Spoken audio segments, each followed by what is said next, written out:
Hey, what's going on, guys? Welcome to this episode of the Sinex Link podcast. It's your host, Adam Tatunji, back at you guys again with another episode. And today I have Michael, who's actually, funny enough, recording this less than I think a mile away from me right now, which is hilarious. I feel like we should have just done this face to face. Right. It's kind of like us texting together right next to each other. Yeah, yeah. It's like, hey man, how you been? I appreciate you for hopping on that, man. So Of I course. know you are the director of IT over at KBF, pretty large accounting firm. So I'm kind of excited to kind of sit and chat with you about all the insights that you got going on. So why don't you give us a quick rundown Sure. about your career background, how you got to where you're at today, so we can kind of get this rocking and rolling. Got it. Good questions. Yeah, so I guess I'd consider myself more of an IT generalist. But historically I've been kind of a field engineer, working for various MSPs over the years. So have a lot of experience in the field, kind of hire and thrown in the fire situations going out and mostly in the small business SMB space. So working for MSPs, kind of like you guys. But yeah, that's kind of how I came up doing some consulting and kind of a progression. I've worked in various industries over the years. Like I said, primarily in small SMB businesses, but also up to large enterprises. So anywhere from 5-person companies all the way up to 12,000 plus people. But yeah, here today I'm the director of IT here at KBF CPAs. I'd say my focus has been primarily on infrastructure. That's what I'm most interested in. So networking, Cisco, Meraki, wireless, firewalls, things of that nature, building network servers, et cetera, et cetera. So your background is network engineering. Correct. Yep. Nice, very cool. So talk to me. So in the accounting space, literally earlier today, I was talking to a director of IT for a bank. And so I'm curious, since we're doing these back-to-back episodes here today, um, what you guys are both in the financial sector, right? Correct. Do you feel like different companies in the financial sector, even if you're in the same industry, might have to approach cybersecurity differently? And if so, how? I think so. I think there's a lot of synergies and simple stuff because basically it's the underlying data is financial. It's sensitive financial data.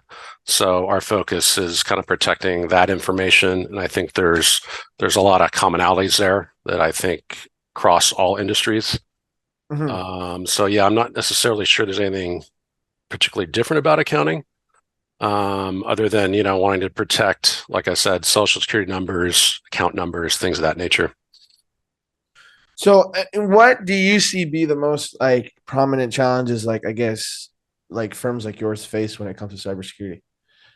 I think when you're talking about things that keep you up at night, it's really, for me, it's the phishing attacks. Specifically, the advent of these adversary-in-the-middle phishing attacks. So these ones that they've designed to steal MFA protected credentials.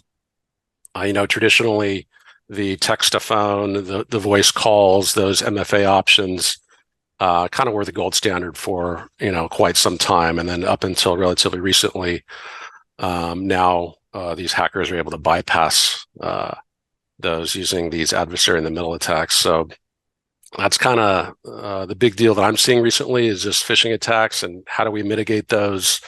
What strategies can we use to try and avoid the compromise of the credential, which could lead to data loss and things like that. So that's definitely the thing that keeps me up at night.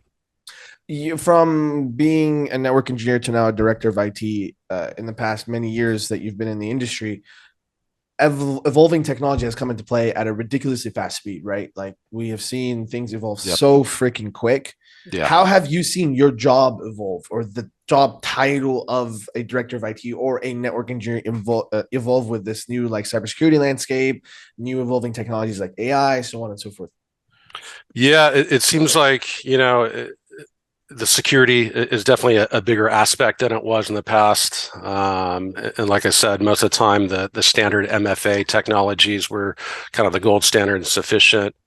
Now you're seeing kind of the due diligence that not only clients are doing, but even our own insurance providers. They used to kind of drum into us MFA, MFA, MFA. But now we're finding out that those traditional approaches are no longer valid. So we have to use some of the newer technologies, some of the mitigations that we're doing here. We're moving to, people talk about a lot, but the defense in depth strategy, adding multiple layers of defense so that you're not just, having, one or two layers of security. You have to have multiple layers. So for example, there's a lot of standard email filtering solutions. Those are all over the place. There's other technologies like Microsoft Safe Links, Safe Attachments to try and prevent some of the filtering stuff. There's web filters, firewalls, things of that nature.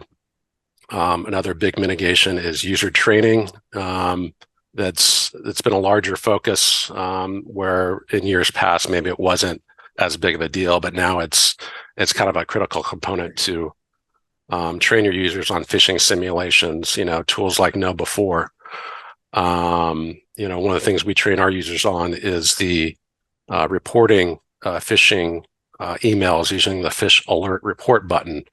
That triggers kind of their Phish ER product, which has some machine learning built into it. So, it does some automated analysis where if somebody reports a phishing email using that Phish Alert Report button, then the machine learning will kind of analyze that and try to make a determination: is that a threat? Is it spam? Is it clean? It'll do some things automatically, and then it requires a human to go in and kind of verify.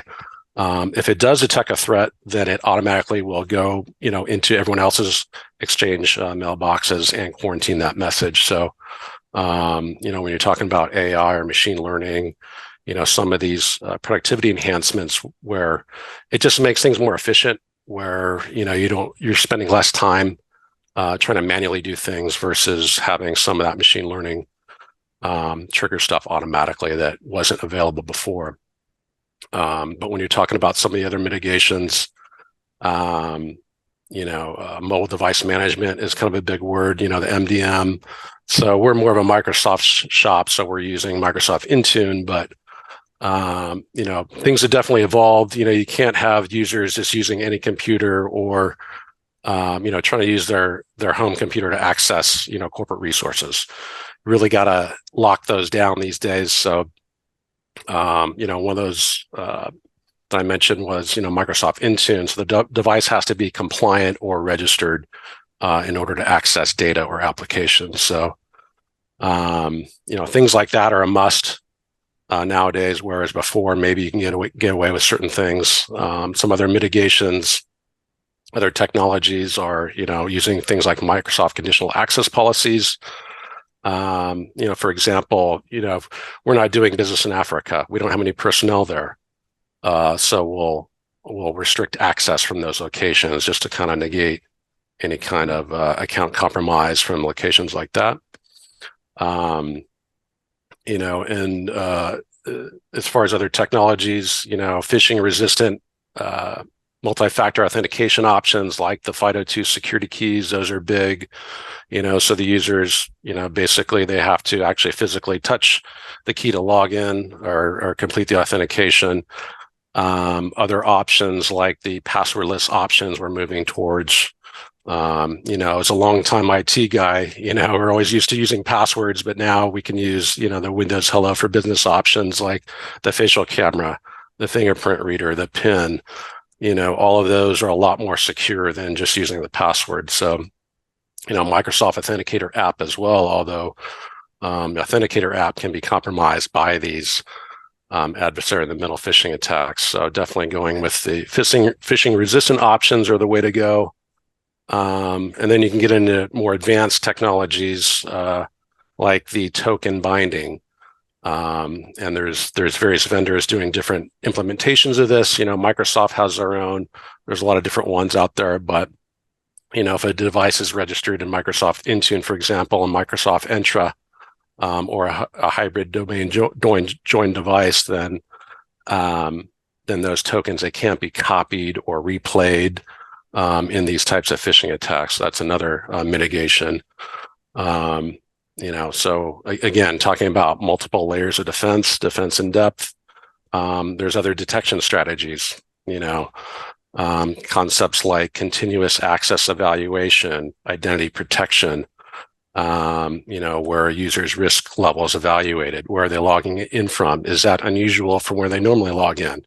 I'm logging in Irvine and then I see one in Pennsylvania or whatever the case may be, but all those kind of things can trigger, a suspension of access. So definitely some of those AI tools and the learning definitely has, some real capabilities. I'm also a little bit skeptical, that there's a lot of hucksters and everyone's kind of getting into the AI.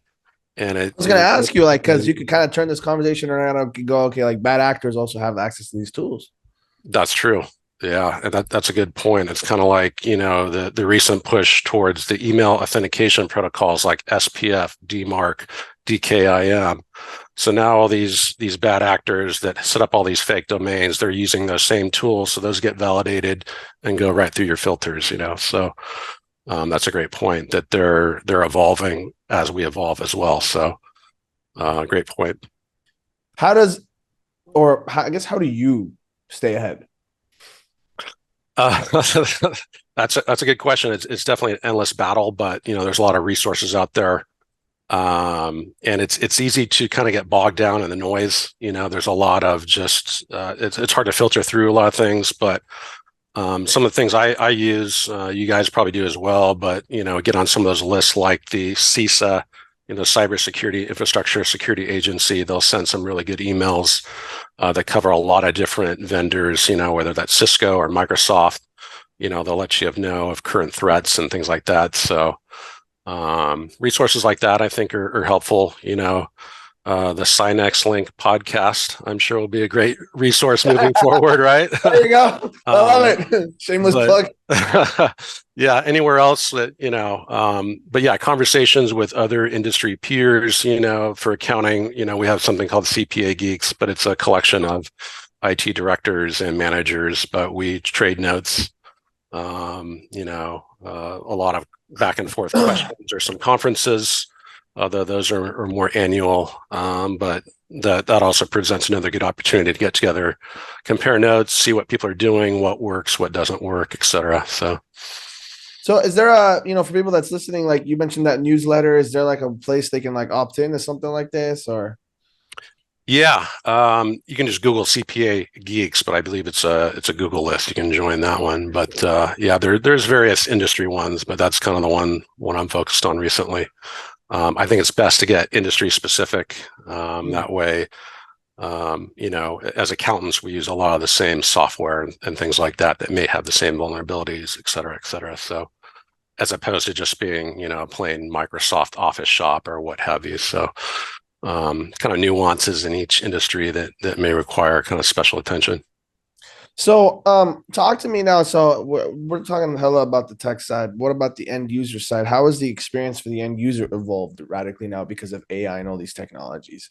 Are they feeling a difference with security now? Do you think it's more prevalent in their day-to-day tasks than it was before? Or is it less, more in the background type of thing? What are your thoughts on that? Yeah, I think so. There's definitely been an evolution, especially in the mobile device management side where you can't just have things open like a Wild West. But, I think you want to strike a balance between security and usability. If something is so secure, then you can't use it for business, then that's not optimal either. So, but I think, as far as mobile devices, if a user wants to use, mobile Outlook or something and get their email, then we're going to expect them to meet certain conditions. We're not really interested as much, what's going on their phone or don't have access to, let's say, they're hooking up on Tinder or whatever they're doing, that's not our focus. It's kind of, keeping the bad stuff out and protecting, any sensitive data from getting on that device or exiting that device. So yeah, it's definitely a fine line and kind of a gray area, but I think users are definitely comfortable with that as long as you kind of set expectations and get their buy-in, then they're definitely happy to, do their part to not be the weak link in the chain, so to speak. Yeah. In terms of, let's say, God forbid, a breach does happen. So, what tips do you have on the initial reactive points somebody needs to have, or maybe things that they have set up before a breach happens, like maybe like an Right. incident response team type of thing? But what's your 2 cents on that? Yeah, I think probably the best thing is to have a plan before it happens, right? And I'm sure that's going to be kind of a multidisciplinary approach, but you're going to have obviously elements of IT, HR, legal, marketing, have a unified message, basically have a plan in place, like you said, an instant response plan. And I think it's also important, at least on the IT side, to make sure that you have enough logging in place, because you're not sure when a breach could occur or at what point in time it occur, how far back you may have to go. So being able to reverse engineer something that happened 4 months ago or whatever the case may be is definitely important to at least give you the tools to hopefully reverse engineer something. I'd also suggest, relying on or bringing in outside resources that may have expertise in some of those things. Not be afraid to, raise your hand and ask for assistance, get a second opinion, do some gap assessments ahead of time, try and minimize your risk that way. Yeah. Is there, just a Hail Mary question here. Is there like a type of incident that you've had previously in your life in this career that maybe like somebody listening to this can take advantage of the lessons learned from it? Can you pinpoint something that's like, man, I remember that one thing. It was crazy. Maybe not, cybersecurity related, but in general, I remember when I was a network engineer at a subprime mortgage company back in the subprime days. There was an incident with I think back then it was, the executives were using BlackBerries. And I remember our BlackBerry server went down or whatever. And the CEO runs down and is kind of spitting in my face and yelling at me, what's going on with this? And, I'm trying to evaluate and gather the information. And that was perceived as, not being responsive enough. So I think, setting expectations and even if you're not ready to jump into action, at least, the perception is kind of king. So you want to make sure that you're communicating thoroughly to these guys who are pretty hot. But in that case, it was one of those situations where, we didn't have access to the BlackBerry server. It was from a parent company type of thing. But so there's nothing I could do about the situation, but I could definitely facilitate, a phone call and things like that. But I think perception is key in a lot of those situations. So, and then communicating and like I said, setting expectations rather than have people draw their own conclusions about what you may or may not be doing. So. Yeah, you probably learned that day. You're like, damn, people only talk to me when they eat my ass. Like, yeah. No, I think that's big. I see that a lot. Communication. I actually like years ago coming into this industry, I didn't even, I come from a marketing place, which obviously communication is big there too. But sure. I didn't see the importance of like, oh wow, like technical versus management and everybody else and how like everyone's trying to do their own job and security is the last thing they want to worry about. So right. It's definitely interesting to hear your perspective too. Michael, where can people find you online if they want to search you up, my man? I'm definitely on LinkedIn, so they can find me, Michael Butler, and see my face that way. But Nice. easy to find there. Nice. And all you OC folks that are listening to this we're both Orange County here, so it's gonna be cool. Well, Michael, I appreciate you so much for hopping on, my man. Any final words, piece of advice that you give for anybody that's aspiring to kind of grow to become like you, I guess? I would say, if you want to get into IT or security or anything like that, I would say just don't be afraid to challenge the unknown. Nobody knows, everything. They can't know everything. But if you have some basic common sense and logic, that will take you far. And just don't be afraid to dive in and learn something new. I love it. I love it. Michael, thank you. And for everybody that's watching, thank you guys so much for listening. And we'll see you guys in the next episode.